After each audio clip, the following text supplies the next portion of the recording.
everybody that want to stay lean year round, that don't want to have to bulk up, slim down, that don't want to waste time by losing 30 pounds when it's time to lean down.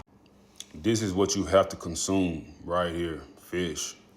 See, fish is different from any type of meat. You know why? Because it doesn't have the skin. It doesn't have the fatty oils that's in it, right?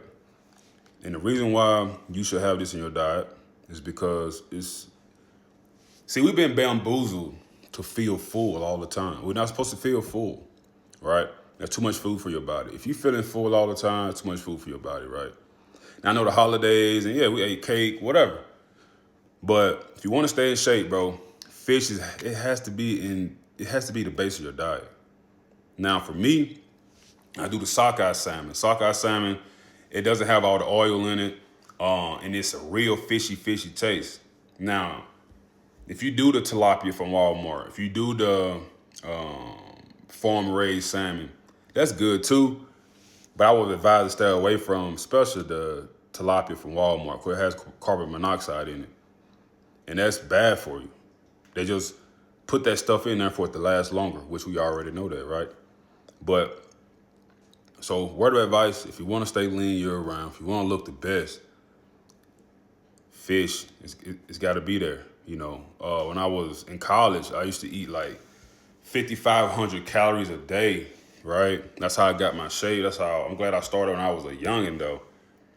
So I got my shape. That's how I got my frame. That's how I can bench 400. Like naturally, I haven't taken anything in my life, bro, except for a pre-workout. I was eating 5,500 calories a day. So it's like I was doing 250 grams of protein, meat, no powder. I'm talking about meat, bro. I'm talking about chicken, steak. Then you got your rice.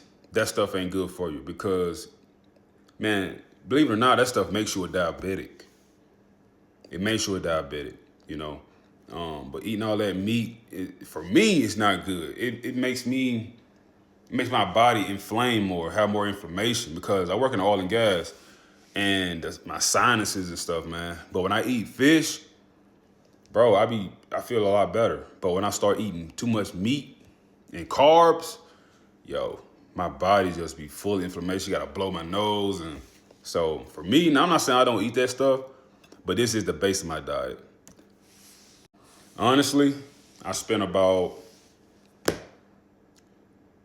$700 a month on fish. I'm not saying I eat it every day because of the mercury and all that stuff, but I definitely spend the money to eat healthy. Now, I do juice a lot too. I have a little spot here in the state where I live in the city where I live in. They already know what I want. I always do 20 juices, cold pressed juices, no fruit. You know, I do a little bit of fruit, maybe an apple or two, but if you do fruit juice, your body still has to break that sugar down. That's why a lot of people think they okay, but they drinking too much fruit. Then the consequence of that is fatty liver disease. The consequence of that is pre-diabetic. So I'm not saying don't eat fruit, but don't make that the base of your diet. See, this is what I have right here. So this right here, I think spinach, lemon, kale, and ginger, I believe. So it's a cold pressed juice from your local spot. I mean, I'm telling you, these people, it's what they're in business for, right? But it do cost. For 20 juices, cold pressed, I think that's a 12 ounce. It's about $180 for 20 of them. So that's what I do, man. But people always tell me, oh, I don't have the money to spend there. I'd rather just go to McDonald's and get a meal for $3. You're right, but you still gonna pay that price at the end, dog.